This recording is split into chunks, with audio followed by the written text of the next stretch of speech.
Assalamualaikum warahmatullahi wabarakatuh. Alhamdulillah, wassalatu wassalamu ala rasulillah wa ala alihi wa sahbihi wa mawala. Rabbana surah lana sudurana wa yassir lana umurana. Syukur kita panjatkan kepada Allah. Salawat dan salam moga tercurahkan kepada Nabi Muhammad sallallahu alaihi wasallam. Alhamdulillah, pada pagi hari ini kita bisa berkumpul di tempat yang penuh berkah ini. Semoga Allah jadikan pertemuan ini menjadi amal saleh bagi kita. Subuh, sekarang subuh jam 4 lebih berapa? 4 lebih 4 ya. Jadi jam segini sudah jam segini gitu. Jam segini sudah mulai kajian. Biasanya kan 4:30 lebih baru sholat itu.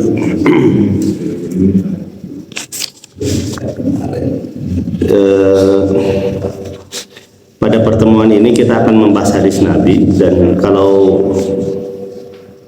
ini pertemuan terakhir, bukan di dunia ini, bukan.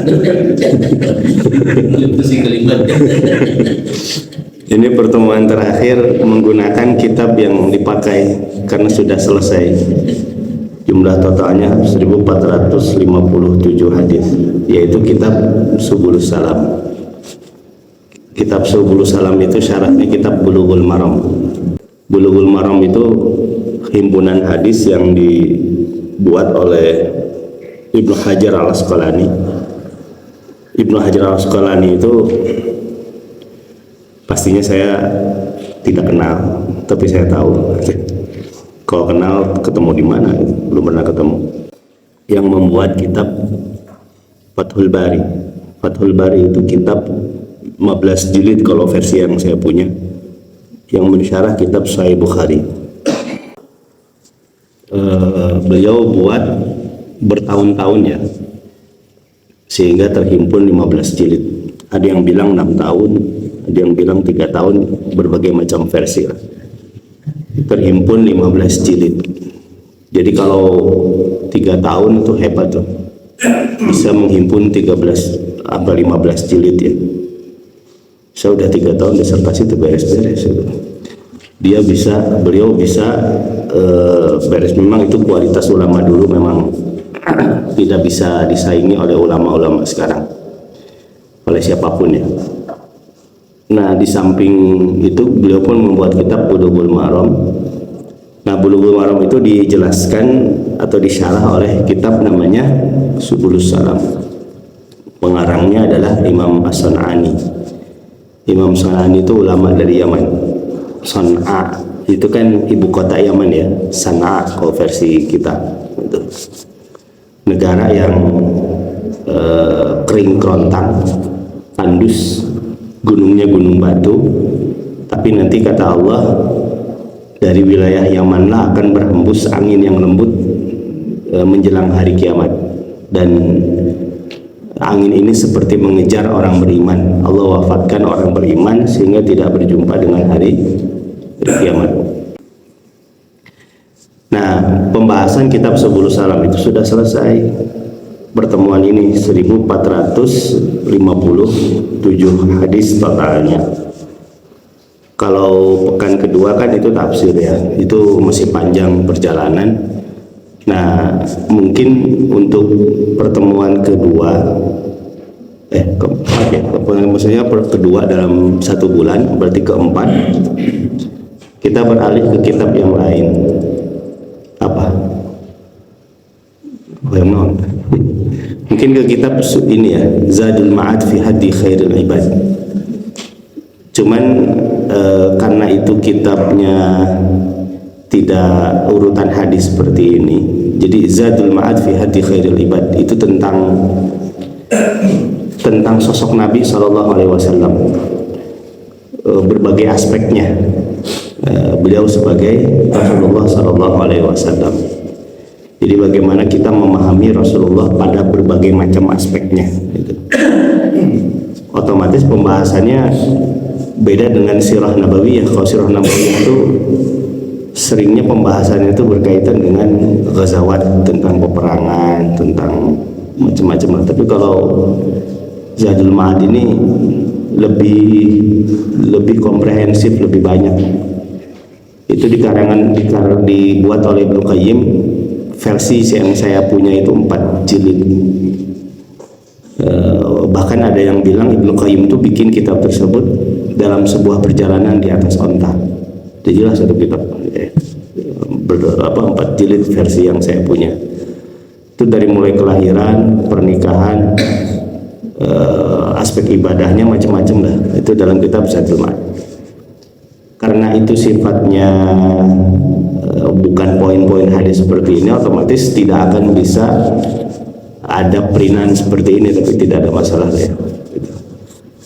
Itu kitab Zadul Ma'ad fi Hadi Khairul Ibad. Jadi ini adalah pembahasan yang terakhir kitab Subul Salam. Saya nggak tahu sudah berapa tahun ini pembahasan ini, hingga akhirnya sekarang pertemuan yang terakhir.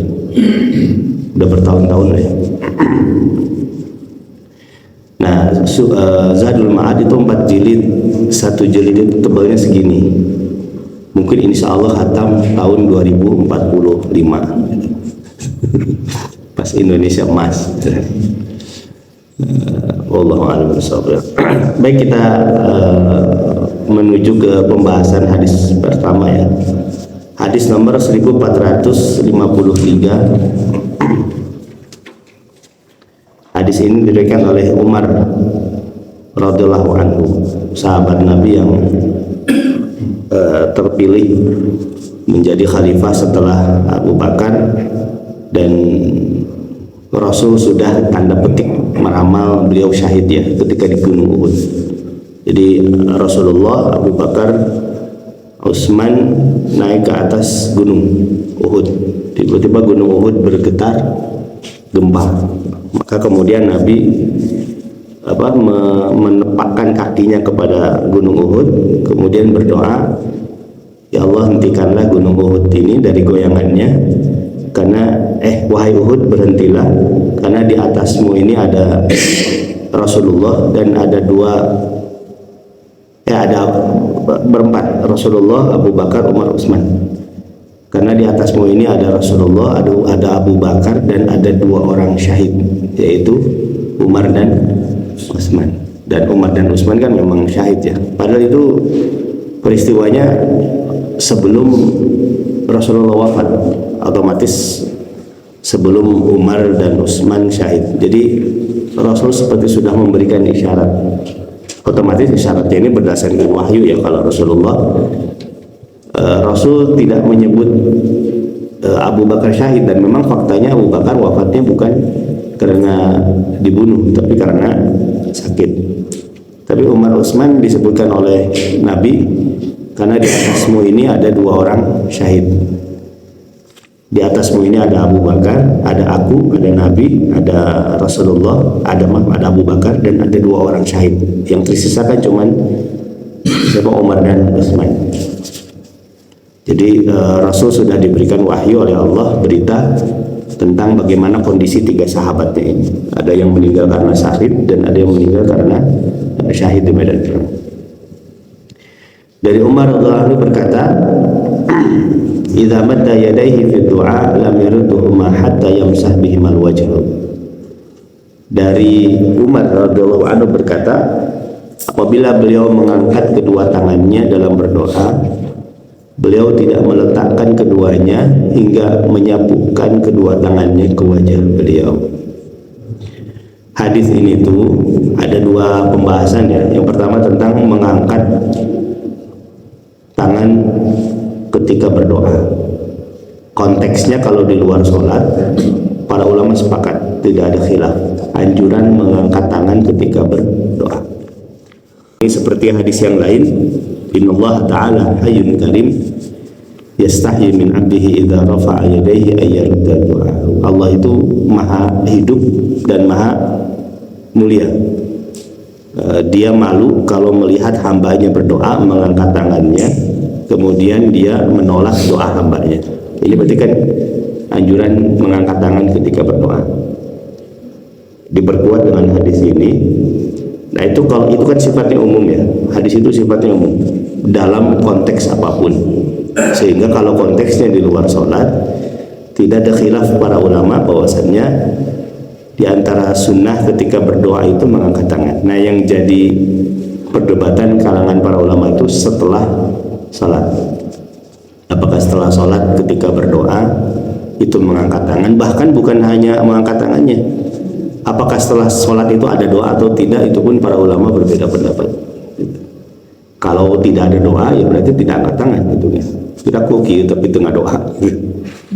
Otomatis yang pertama masalah doanya. Ada yang berpendapat setelah sholat itu hanya zikir, tidak ada doa.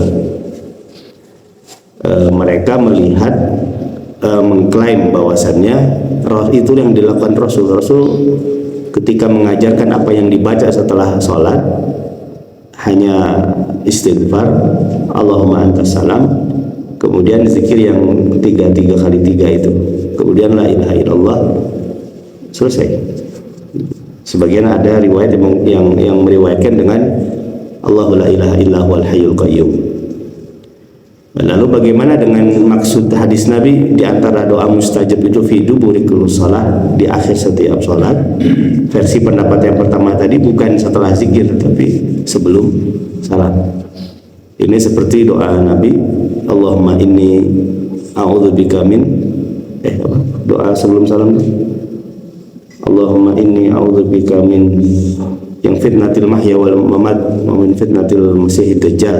Itu yang Allahumma inni a'udzubika min adzabi jahannam wa min adzabil qabri wa min fitnatil mahya wal mamat wa min fitnatil masiihid dajjal. Ini kan doa yang dianjurkan Nabi ya. Fi duburi kulli shalah, di akhir setiap salat. Maksudnya apa? Sebelum salam. Ini versi pendapat yang pertama. Tapi versi pendapat yang kedua maksudnya itu adalah setelah zikir di akhir salat itu. Maka setelah zikir ya berdoa. Bagi saya sih ini bukan hal yang apa ya, dua-duanya bisa diambil pendapatnya kata saya. Alasannya apa? Kalau ngambil pendapat yang pertama, memang hampir semua pensyarah hadis tersebut yang Nabi berdoa Allahumma inni a'udzubika min adzabi jahannam, itu maksudnya adalah memang sebelum salam. Jadi setelah fil alamin innaka hamidum majid, maka kita berdoa yang tadi ya, Allahumma inni a'udzubika min adzabi jahannam wa min adzabil qabri. Tapi bukan berarti setelah zikir tidak boleh berdoa. Poin saya itu begini, karena definisi sholat itu kan diawali dengan takbir, diakhiri dengan salam. Setelah salam itu urusan sholat selesai. Maka setelah zikir apapun boleh dilakukan, apalagi berdoa. Yang kedua, di antara cara doa kita diijabah itu adalah kita bertawasul. Dan di antara tawasul yang disepakati itu adalah dengan mengawali doa dengan amal saleh. Amal saleh yang baru dikerjakan itu apa? Salat. Nah setelah salat ya kita berdoa. Maka bagi saya sih dua-duanya bisa, pendapat keduanya ya bisa dibenarkan. Kalau saya termasuk yang berdoa setelah zikir, itu berkaitan dengan doa setelah sholatnya. Yang kedua berkaitan dengan mengangkat tangannya. Saya pun termasuk yang berpendapat tidak ada masalah mengangkat tangan, mengambil hadis ini yang sifatnya umum, perintah untuk mengangkat tangan. Dan setelah salam ya sholat selesai. Mau zikir mau doa, yaitu kegiatan yang paling utama setelah sholat gitu. Dan diantara adab doa juga ya tidak dipermasalahkan mengangkat tangan kalau merujuk kepada hadis yang ini. Tapi kalaupun tidak mengangkat tangan ya tidak ada masalah. Itu masalah keyakinan ya, masalah. Nah itu masalah mengangkat tangan. Yang kedua adalah masalah mengusap wajah. Ini sering jadi pembahasan juga ya, apa dalilnya mengusap wajah setelah berdoa. Ada yang berpendapat mutlak tidak. Tapi kalau melihat hadis ini, hatta yamsah bihima wajhahu, sampai menyabutkan kedua tangannya ke wajah beliau. Hadis ini diriwayatkan oleh Tirmidzi. Ada riwayat yang sebagian berpendapat hadis ini lemah. Otomatis mereka berpendapat tidak mengusap wajah setelah salam. Tapi kalau dalam penjelasan Imam Sunani, hadis ini riwayat Tirmidzi, katakanlah hadis ini lemah, tapi hadis ini diriwayatkan atau ada yang menguatkan riwayat lain dari hadis Abdullah bin Abbas yang diriwayatkan oleh Abu Dawud dan lainnya. Secara keseluruhan hadis ini derajatnya adalah hasan. Jadi karena hadisnya dhaif, maka ada yang berpendapat hadis ini dhaif, tapi kemudian ada syawahid, ada riwayat lain yang menguatkan. Tapi kalau melihat ini secara keseluruhan hadis ini derajatnya adalah hasan, katakanlah hadis ini dhaif, berarti riwayat yang lain ada yang derajatnya adalah hasan. Nah, ini menjadi tambahan khazanah ya, supaya kita semakin lebih bijak ketika melihat perbedaan yang sifatnya furu'iyah. Ya boleh jadi masing-masing punya argumentasinya. Nah, ini argumentasi yang mengusap wajah setelah doa itu ya, diantara riwayatnya itu adalah hadis yang diberikan oleh Tirmidzi. Wallahu a'lam. Kemudian hadis yang selanjutnya dari Ibnu Mas'ud radhiyallahu anhu, qala Rasulullah sallallahu alaihi wasallam, inna awlan nas bi yaumal qiyamah aktsaruhum 'alas salat. Dari Abdullah bin Mas'ud radhiyallahu anhu berkata, Rasulullah sallallahu alaihi wasallam bersabda, sesungguhnya orang yang paling dekat denganku pada hari kiamat ialah orang yang paling banyak bersalawat kepadaku. Ini secara logis juga ya, semakin menyebut seseorang yang semakin dekat otomatis ya. Dan ini tentang sholawat pun demikian. Yang paling dekat dengan Rasul itu adalah yang paling banyak bersalawat kepada Nabi. Otomatis ini setelah ibadah yang paling utama yang lainnya seperti sholat. Sholat tentu sholawat terus ya, anggar tak berguna gitu ya. Jadi setelah amal ibadah yang sifatnya wajib ya, diantara amal ibadah yang istimewa itu adalah memperbanyak salawat kepada Nabi Sallallahu Alaihi Wasallam. Redaksinya seperti mendoakan Nabi, tetapi sebetulnya kebaikannya kembali kepada kita. Dan Allahumma sholli ala Muhammad, ya Allah berikanlah salawat kepada Nabi. Ada kawan tuh bilang, kalau gitu apakah Nabi tidak selamat sehingga kita harus memohon kepada Allah salawat atau keselamatan untuk Nabi? Ya hakikatnya Nabi itu sudah selamat, dan kita salawat intinya kebaikannya kembali kepada kita. Dan Nabi mengatakan sebakhil-bakhil orang adalah yang apabila disebutkan nama Rasulullah, tapi namaku kata Nabi, tapi dia tidak bersalawat kepada Allah atasku. Itu orang yang paling bakhil. Paling tidak sebut dalam hati gitu ya. Kalau ada yang menyebut Nabi Muhammad, paling tidak dalam hati mengucapkan sallallahu alaihi wasallam. Dan ada saya baca sebuah kitab ya, ternyata ringkasan sallallahu alaihi wasallam itu terjadi tidak hanya di Indonesia, tapi di Arab pun terjadi. Kalau di kita Rasulullah SAW, Rasulullah SAW sallallahu alaihi wasallam. Tapi ternyata di Arab pun ada, kalau tidak salah sod lam mim gitu. Itu sallallahu alaihi wasallam itu disingkat.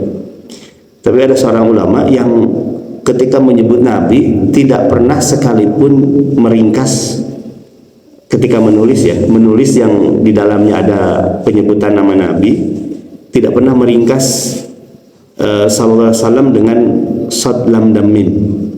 Selalu lengkap selanjutnya. Ketika ditanya kenapa ya Syekh demikian, supaya nanti syafaat saya pun di akhirat tidak dipangkas. Maka sallallahu alaihi wasallam pun sebagai adab disebutkan secara utuh. Nah di kita pun kadang-kadang mungkin supaya ringkas dan cepat to the point, segala diringkas ya, termasuk assalamualaikum. Versi singkatannya tuh banyak, ada ASS gitu. Padahal itu maknanya aneh gitu. Ada salam, ada ASLMK gitu. Atau yang lebih parah mekum gitu. Mekum. Nah, itu kalau saya kok ya sebetulnya itu niatnya sih saya husnuzon sih baik ya, supaya to the point gitu. Cuman kalau bisa dilengkapi itu lebih bagus. Assalamualaikum. Kayak salam juga kalau bisa dilengkapi itu bagian daripada etika kita kepada Nabi Shallallahu Alaihi Wasallam. Nah, ini memperbanyak salawat kepada Allah, kepada Nabi Shallallahu Alaihi Wasallam. Bahkan yang salawat kepada Nabi bukan hanya kita, termasuk malaikat, bahkan Allah. Innallaha wa malaikatahu yusholluna 'alan nabi. Sesungguhnya Allah dan para malaikat berselawat kepada Nabi. Ya kalau definisinya adalah Nabi tidak selamat, ya bagaimana mungkin Allah berselawat kepada Nabi? Artinya apa? Salawat itu adalah memuji Nabi, memuliakan Nabi. Dengan catatan memuliakan, tapi jangan sampai pada batas mengkultuskan. Seistimewa-istimewanya Rasulullah, beliau adalah manusia, hamba Allah. Ana Abdullah wa Rasuluh, itu Nabi sering mengatakan demikian. Aku adalah hamba Allah dan Rasulnya. Qul innama ana basyarun mislukum. Sesungguhnya aku adalah manusia seperti kalian. Al-Kahfi 110 ya. Yang membedakan apa? Yuha ilayya, tapi aku diberikan wahyu. Nah, wahyu itulah yang menyebabkan Nabi istimewa. Tapi meskipun Nabi istimewa dengan wahyu tersebut, basyarnya itu tidak lepas sebagai hamba Allah. Maka jangan sampai mengkultuskan berlebihan seperti yang dilakukan oleh orang Nasrani kepada Nabi Isa alaihissalam. Dan itu kata Nabi ya, jangan kalian mengkultuskan aku sebagaimana orang-orang Nasrani mengkultuskan Nabi Isa alaihissalam. Beliau adalah Rasulullah. Maka ketika acara bulan kelahiran Rabiul Awal ya memuliakan. Kalaupun ada yang merayakan, tapi jangan sampai pada batas melebih-lebihkan. Kultus kepada siapapun tidak boleh, termasuk kepada Rasulullah Sallallahu Alaihi Wasallam. Dan saya termasuk orang yang tidak ikut muludan dalam artian menyambut roh Nabi ya. Tapi suatu saat saya tuh pernah hadir nggak sengaja di suatu acara muludan. Dan ini saya baru seumur hidup sekali. Tiba-tiba di tengah acara muludan itu baca bacaan apa gitu. Tiba-tiba disuruh berdiri. Semua yang hadir itu disuruh berdiri. Kenapa disuruh berdiri? Sebagai adab, karena ruh Muhammad itu akan lewat gitu. Saya ketika itu berpikir ya, apa ya argumentasinya ya, ruh Nabi Muhammad itu akan lewat sehingga kita disuruh berdiri dan kemudian mengucapkan salawat. Sampai sekarang saya nggak tahu argumentasinya apa ya, tapi ya Nabi Muhammad manusia biasa dengan kelebihan yang Allah berikan. Beliau sudah wafat, ya sudah. Kalau melihat hadis versi Al-Abbas Umar bin Khattab ya, ketika zaman paceklik, ketika zaman kering kerontang kemarau, khalifahnya sudah menjadi Umar. Tiba-tiba Umar datang kepada Al-Abbas. Abbas itu pamannya Rasulullah Sallallahu Alaihi Wasallam. Kemudian Umar bilang, wahai Abbas, dulu ketika Nabi masih hidup, kami itu bertawasul kepada Nabi. Artinya memohon kepada Nabi supaya Nabi mendoakan kebaikan kepada Allah. Tetapi Rasulullah sudah wafat. Otomatis saya akan bertawasul kepada orang yang paling dekat yang masih hidup, orang yang paling dekat dengan Rasulullah dan sekarang masih hidup, dan yang tersisa hanya engkau wahai Abbas, Al-Abbas itu. Maka tolong doakan kepada Allah supaya Allah turunkan keberkahan hujan dengan sholat istisqa ini. Akhirnya Abbas berdoa dan turunlah hujan. Nabi Muhammad sudah wafat, tapi Umar tidak bertawasul kepada siapa? Kepada Rasulullah. Kurang mulia apa Rasulullah? Tapi kan sudah wafat, sudah selesai.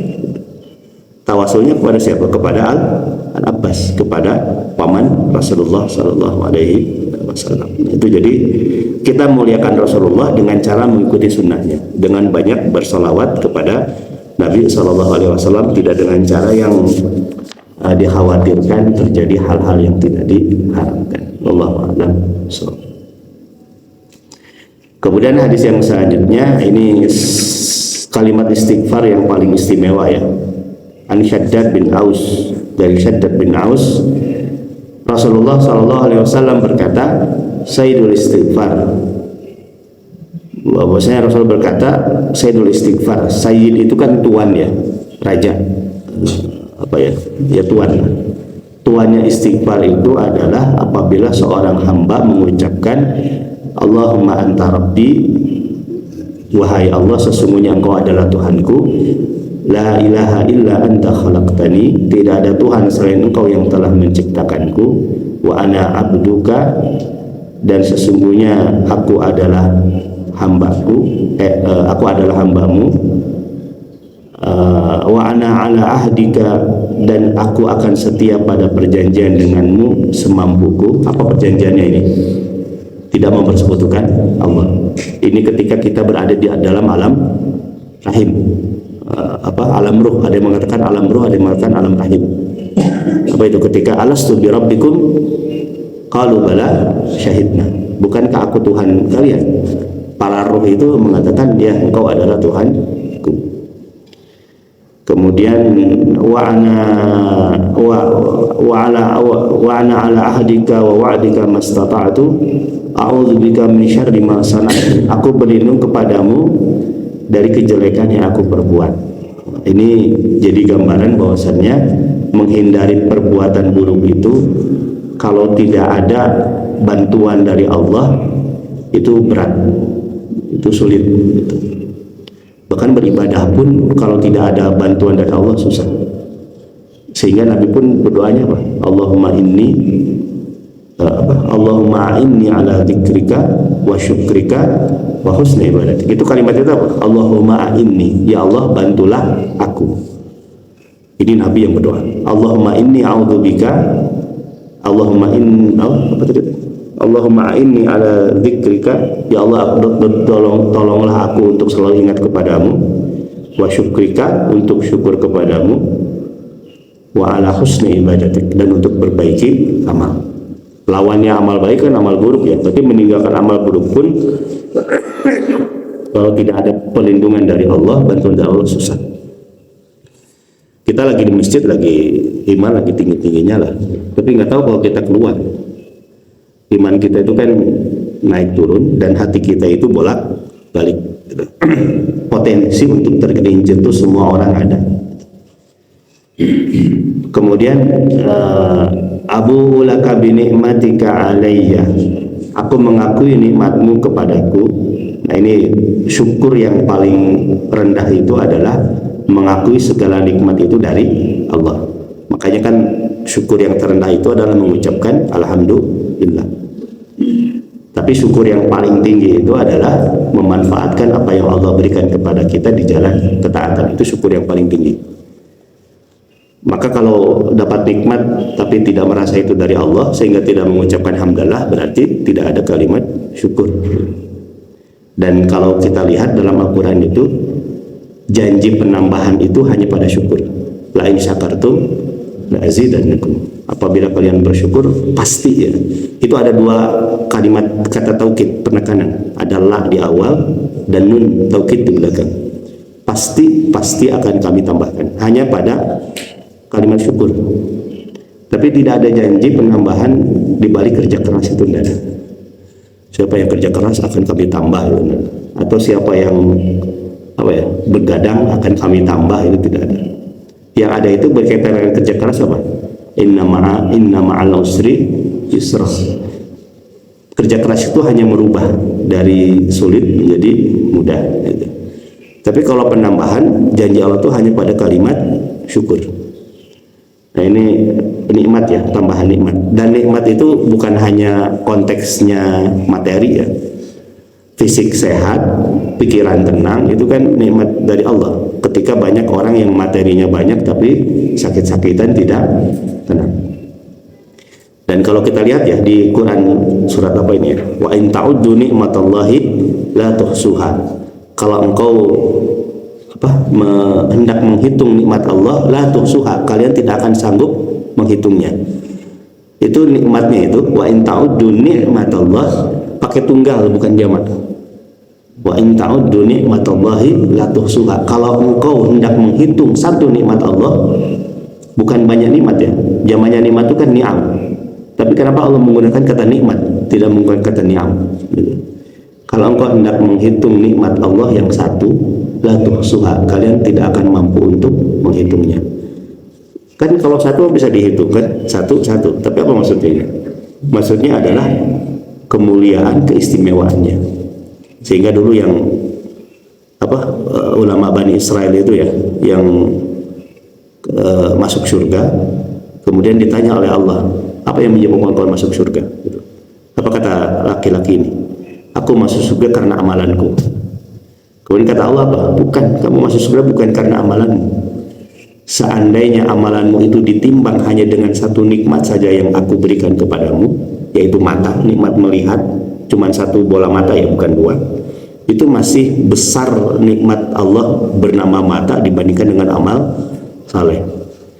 Jadi maksud wa in ta'uddu ni'matallahi la tuhsuha itu bukan bilangannya, nikmat-nikmat Allah yang begitu banyak, bukan. Tapi kemuliaannya, keistimewaannya, rahmatnya. Rahmat dibalik satu nikmat itu tidak akan mungkin kita hitung dibandingkan dengan apa yang kita pikirkan dari amal soleh atau apapun. Dibandingkannya tidak akan pernah ada bandingannya. Makanya ini kalimatnya nikmat bukan ni'am gitu. Tunggal bukan jamak. La tuhsuha, ihsa itu artinya menghitung tapi dengan cara detail gitu. Itu ihsa itu. Ahsahullah wa nasuh itu.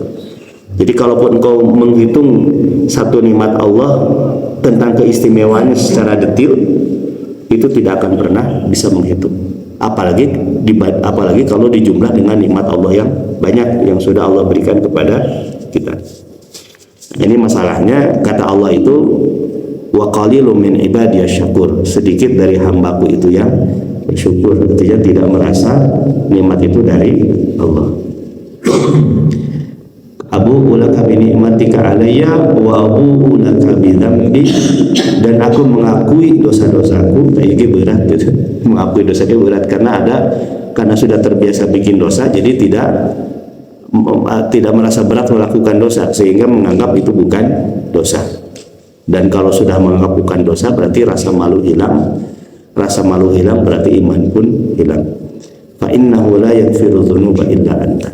Dan sesungguhnya tidak ada yang bisa mengampuni dosa kecuali engkau. Ini doa Nabi Shallallahu Alaihi Wasallam berbentuk istighfar. Adapun hadis Nabi yang Nabi istighfar 100 kali, wallahu alam apakah Sayyidul Istighfar ini dibaca 100 kali dalam satu hari, ataukah cukup astagfirullah 100 kali gitu. Tapi kayaknya kalau 100 kali kayaknya astagfirullah aja, tapi di sela-sela itu ada Sayyidul Istighfar ini. Oke, selanjutnya an Ibnu Umar radhiyallahu anhu maqala lam yakun Rasulullah sallallahu alaihi wasallam yad'u haula'il kalimat hina yumsi wa hina yusbih. Dari Abdullah bin Umar berkata, Rasulullah sallallahu alaihi wasallam selalu membaca doa-doa ini pada waktu pagi dan sore hari. Allahumma inni as'alukal afiyata fi dini. Ya Allah, aku sesungguhnya memohon kebajikan dan keselamatan dalam agama.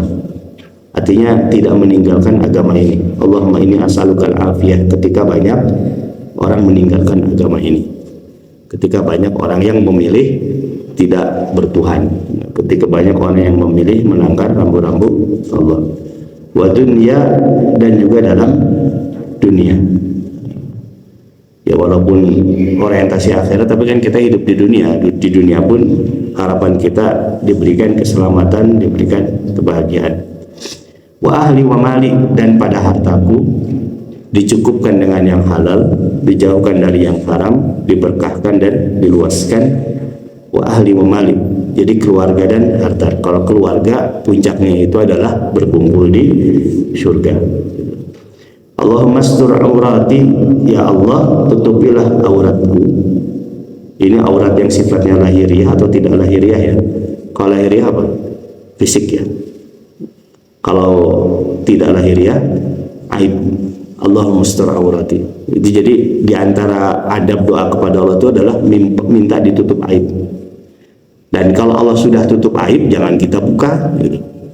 Karena di antara dosa itu adalah membuka aib diri sendiri kepada siapapun. Dan khawatirnya adalah kalau kita buka aib, kita bangga dengan dosa yang kita lakukan, khawatir ada yang terinspirasi sehingga mencontoh kepada kita, kita pun kecipratan dosanya. Wa amin aurati, dan berilah ketentraman dan rasa takut dalam hatiku, maksudnya takut kepada Allah ya, semakin takut semakin tenang. Wahfid min baini yadayhi, ya Allah peliharalah aku dari muka, dari belakang, kanan, kiri dan atasku. Aku berlindung dengan kebesaranmu agar aku tidak ditenggelamkan ke dalam bumi. Wallahu a'lam. Ini doa yang kata Ibnu Umar Nabi selalu membacakannya. Kemudian hadis yang selanjutnya, wa an Ibnu Umar radhiyallahu anhu qala kana Rasulullah sallallahu alaihi wasallam yaqul Allahumma inni a'udzubika min zawali ni'mah wa tahawuli afiyatik wa fujaati ni'matik wa jami'is sakhatik. Dari Abdullah bin Umar juga, Rasulullah sallallahu alaihi wasallam sering membaca doa, ya Allah aku berlindung kepadamu dari kehilangan nikmatmu, dan nikmat yang paling besar itu adalah nikmat ibadah, perasaan nikmat. Azab yang paling disegerakan dari maksiat itu apa? Dicabut rasa nikmat beribadah. Tidak mungkin ahli maksiat di waktu sisi nikmat dalam ibadah, itu tidak mungkin. Antara azab dari Allah yang paling disegerakan kepada ahli maksiat itu adalah dicabutnya rasa nikmat daripada ibadah. Itu keras hati ya, tidak merasa nikmatnya ibadah itu. Karena banyak orang yang gini, bikin dosa, azab Allah turun-turun gitu kan. Kayak di akhirat kita bertaubat, Allah terimalah gitu. Di dunia taubat, di akhirat diterima taubatnya. Dia lupa bahwasanya azab yang paling segerakan setelah maksiat itu adalah lupanya atau disebutnya nikmat beribadah. Wa tahawuli afiyatik, dan berpindahnya keafiatanmu, penjagaanmu maksudnya. Wa fujaa ni'matik, dari kedatangan azabmu yang tiba-tiba dan dari seluruh murkamu. Ini diantara doa Nabi juga. Adapun yang terakhir, wa an Abdullah bin Amr qala kana Rasulullah sallallahu alaihi wasallam yaqul Allahumma inni a'udzubika min ghalabatid dain wa ghalabatil adu wa syamatatil a'da. Dari Abdullah bin Amr berkata, Rasulullah bersabda, sering membaca doa, ya Allah aku berlindung kepadamu dari lilitan utang, lilitan yang tak sanggup terbayar. Tutup gali lubang, tutup lubang terus penambah deh gitu. Apalagi pinjol gitu. Kemudian wa'udzubika min ghalabatid dain wa ghalabatil adu, terkalahkan dari musuh, wa syamatatil a'da, dan kegembiraan musuh. Ini doa Nabi sallallahu alaihi wasallam. Walaupun ada versi lain ya tentang ghalabatid dain ini. Wallahu a'lam bishawab. Baik Bapak Ibu yang Allah muliakan, ini doa Nabi sallallahu alaihi wasallam. Dan ini pembahasan terakhir dari kitab Subulus Salam. Insyaallah nanti pertemuan selanjutnya kalau ada kesempatan, kitab yang dipakai adalah Zadul Ma'ad fi Hadi Khairul Ibad. Saya mau coba cari terjemahan tapi versi resminya ya.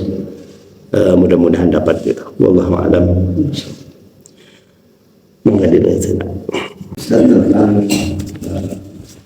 Ini hadis Bulughul Maram adalah merupakan Subulus Salam adalah merupakan syarah daripada Bulughul Maram, tapi pengarangnya berbeda gitu antara Bulughul Maram dan Subulus Salam. Nah ini kan dalam syarah itu kan artinya ya secara ringkasnya mungkin penjelasan ya, penjelasan itu bisa dikurangi, bisa dilebihi, dan artinya lebih panjang. Nah ini kurun waktu antara pengarang Subulus Salam dengan pengarang Bulughul Maram itu berapa lama, kemudian bagaimana cara kontak untuk saling memahami dan mengetahui untuk menjelaskan apakah mungkin karena ada dikurangnya dari lebih tingkat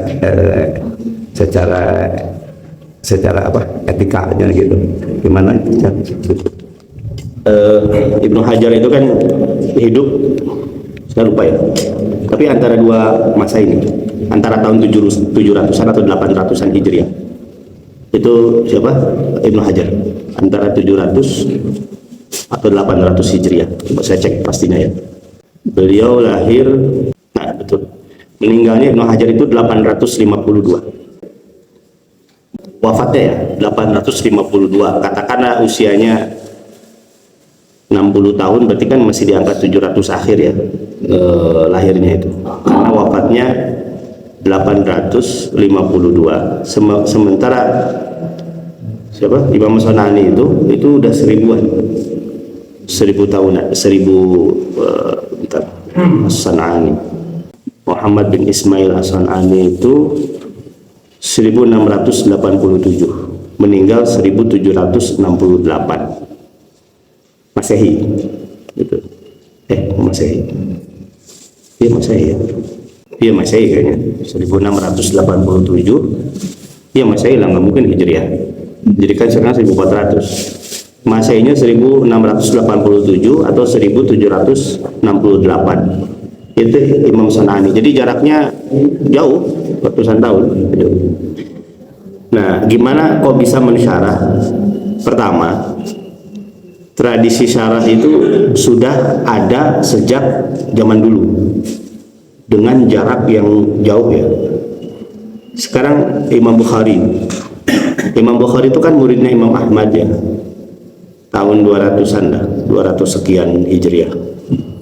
Imam Ibnu Hajar Al-Asqalani itu kan 852 tadi ya wafatnya. Imam Bukhari itu kan tahun 200-an.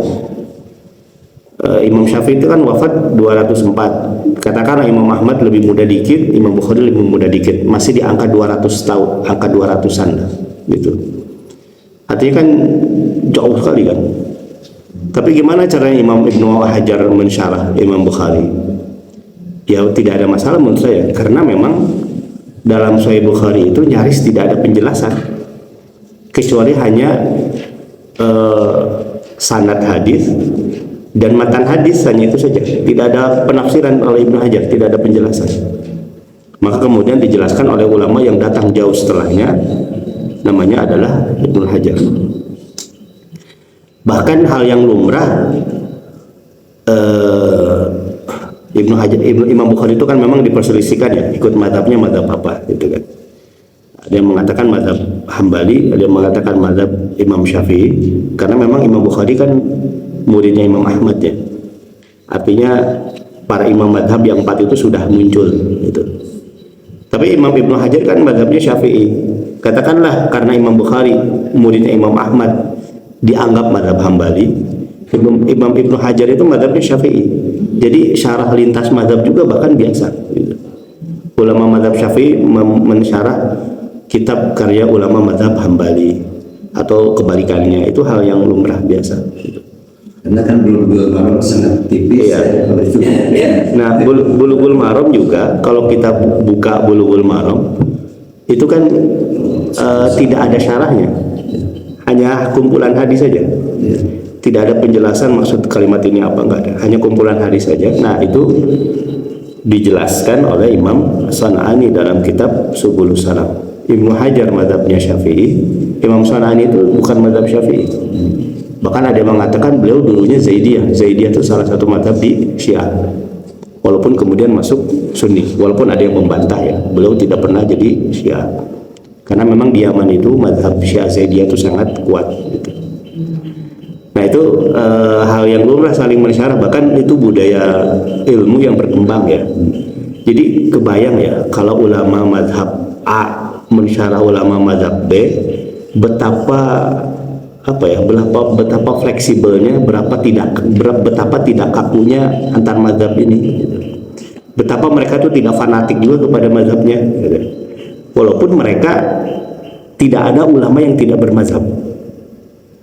Bahkan sampai ulama sekarang, kalau di negara-negara Arab tidak ada mereka yang tidak bermazhab secara asas ya, secara pondasi.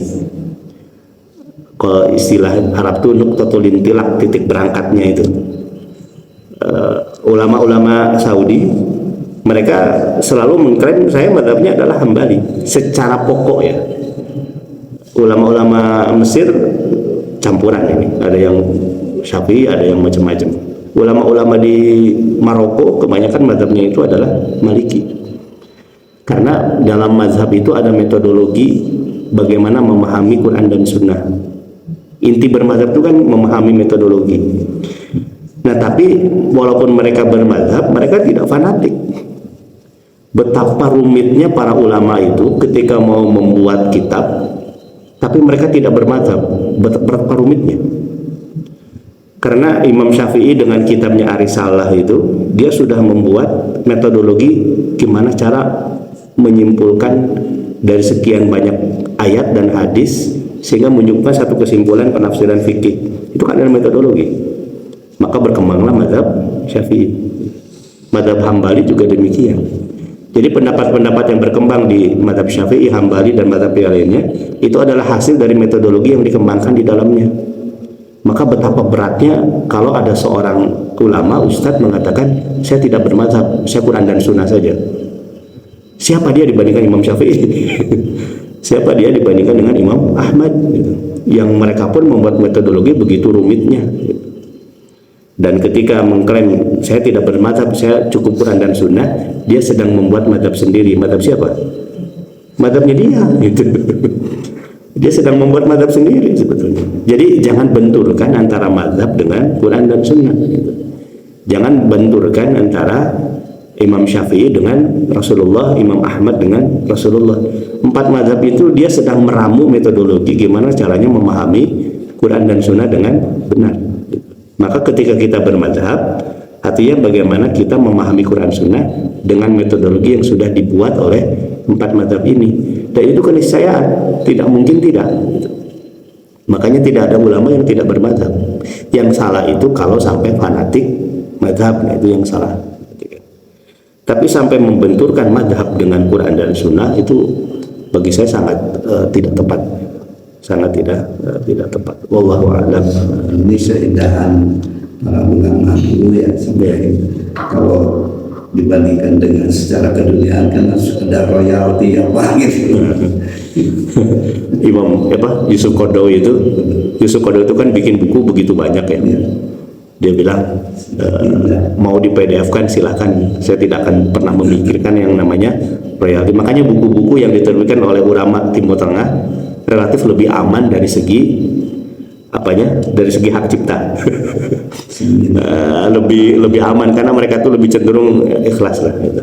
Lebih ikhlas. Makanya kalau kita buka internet ya untuk download referensi-referensi, kalau saya pribadi bidangnya agama ya, lebih gampang nyari PDF buku-buku Arab.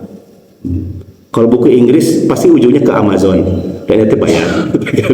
Selalu ujungnya ke sana gitu kan. Ya itu nggak salah juga, punya hak royalti itu nggak salah dan harus ya, karena bajakan juga dilarang, pencurian dilarang. Cuman ada pola pikir yang beda memang. Tapi beda dengan kitab-kitab Arab yang baru sekarang. Kalau kitab-kitab yang baru sekarang polanya sama.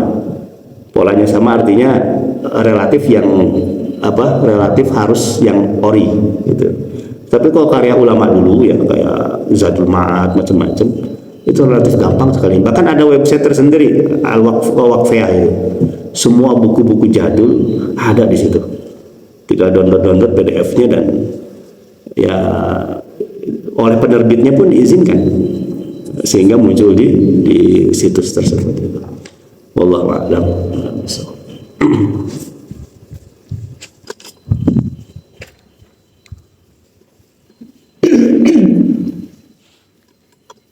Yang pertama teknis mengangkat tangan itu seperti apa ya? Ada yang nempel gitu, ada yang berpisah gitu, karena itu beda-beda itu harus seperti apa. Yang kedua, apa penyebab seseorang memiliki keyakinan yang Mungkin kayak tadi yang mengikuti Maulid Nabi tapi ada Ruh Nabi lewat gitu. Kan secara logika juga sudah tidak masuk kalau kata kita gitu ya. Tapi kan itu banyak saja pengikutnya gitu. Itu apa sebenarnya? Apakah kejumudan, apakah taklid buta atau apa selain faktor hidayah tentu saja. Apa sebetulnya gitu. Kemudian yang terakhir bila kita mengenal bahwa ada pendapat yang berbeda, misalnya dalam sholat subuh saja ada yang kunut, ada yang tidak. Apakah kita karena tahu ada perbedaan tersebut kita harus mencoba melakukan dua-duanya, atau sebetulnya ya kita yang kita lakukan yang satu aja tanpa kunut misalnya, kecuali ketika misalnya kita bermakmum dengan yang seperti itu baru kita ikut, ataukah memang kita sesekali mempraktekannya juga gitu. Ya itu Ustaz, bisa kalau ada. Yang pertama berkaitan dengan angkat tangan. Dari sekian hadis tentang mengangkat tangan ketika berdoa tidak dijelaskan teknisnya kecuali ketika istisqa. Kalau istisqa itu kok sampai ke atas ya, itu kalau ketika istisqa. Tapi di luar itu teknisnya tidak dijelaskan secara detail. Maka yang angkat tangannya ya sesuai dengan style masing-masing ketika berdoa gitu. Jadi mau di atas, mau di tengah, mau dipisahkan, mau disatukan, itu tidak ada penjelasan. Kecuali tadi ketika sholat istisqa, Nabi memang mengangkat tangan sampai ke atas, sebuah ungkapan pengharapan dan perendahan diri di hadapan Allah Subhanahu wa Ta'ala.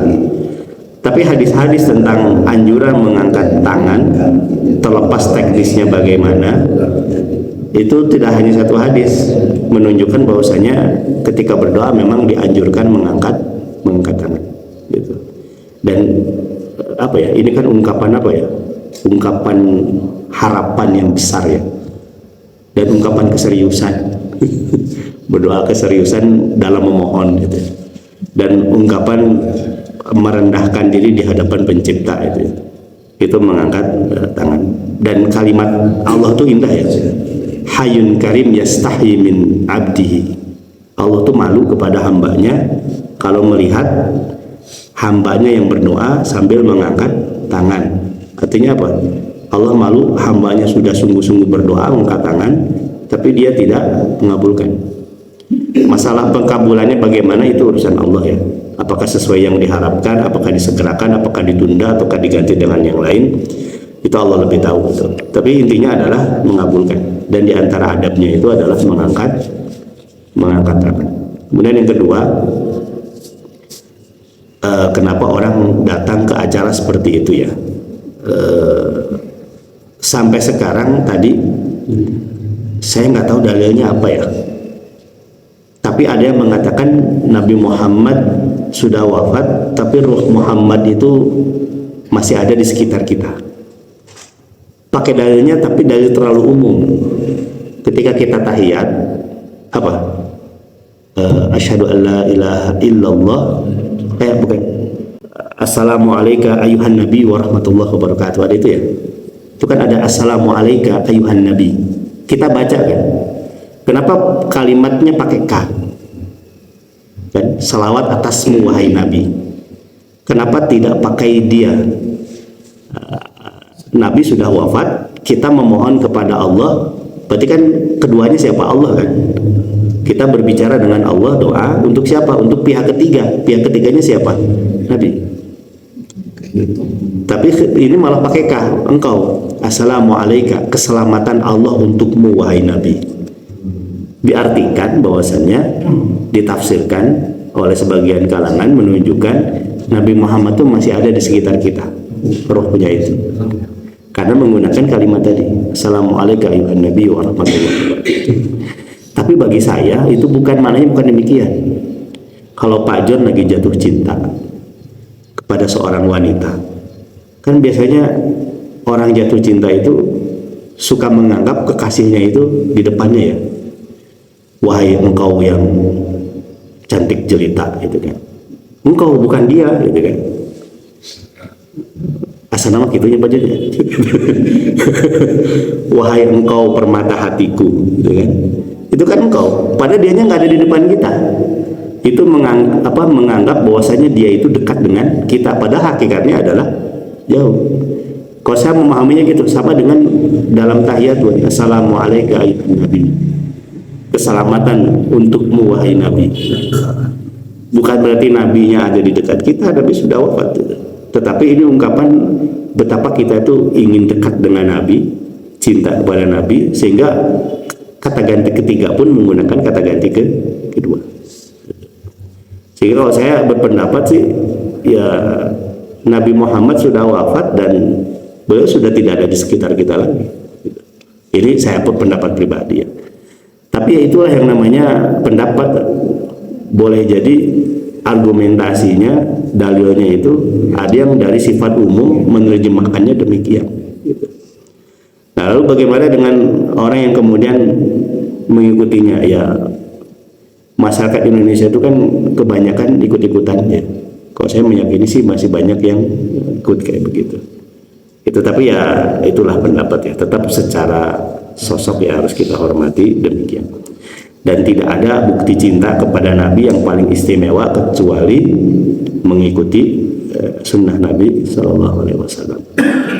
Itu tentang Nabi Sallallahu Alaihi Wasallam. Kemudian yang ketiga, kan al-yaqinu la yazulu bisyak, keyakinan itu tidak hilang oleh keraguan.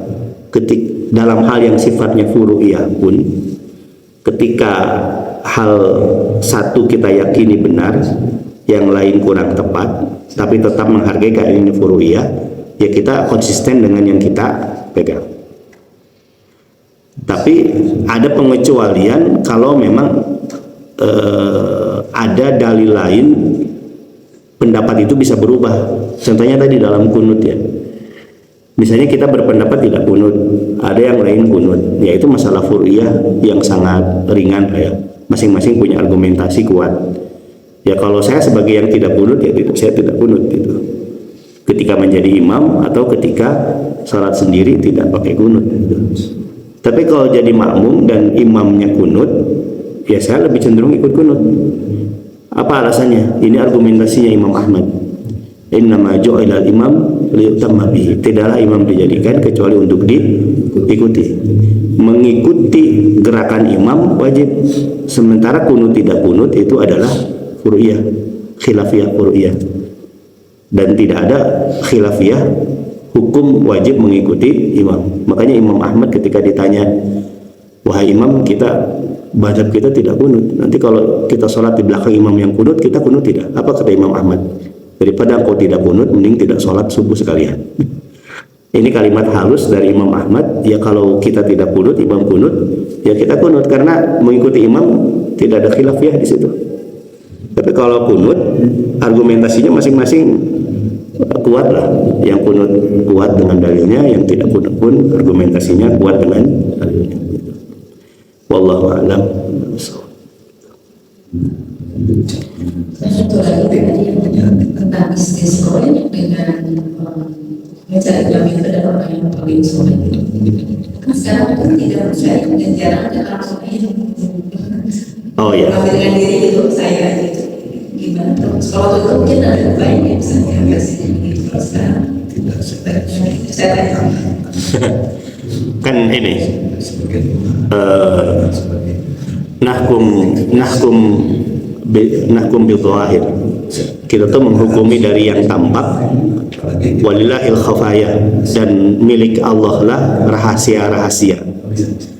Kalau kita ingin melihat secara detail kesolehan orang, ya kita sulit ya. Siapa yang tahu hati orang gitu. Tapi kan Allah perintahkan kepada kita tuh hanya melihat yang tampak, yang lahiriahnya saleh, sholatnya terjaga, tutur katanya terjaga, yaitu berarti kita hukumi dia orang saleh. Nah kita minta kepada dia tolong doakanlah gitu. Nah itu diantaranya. Ya kita lihat dari yang soleh. Mudah-mudahan tebakan kita tidak salah gitu. Sesuai dengan batinnya gitu. Tapi ada rasa kok, orang soleh itu ada rasa ke kita. Kalau apa kata Nabi itu, yang apabila melihat wajahnya langsung ingat kepada Allah, bukan ingat ke utang, bukan.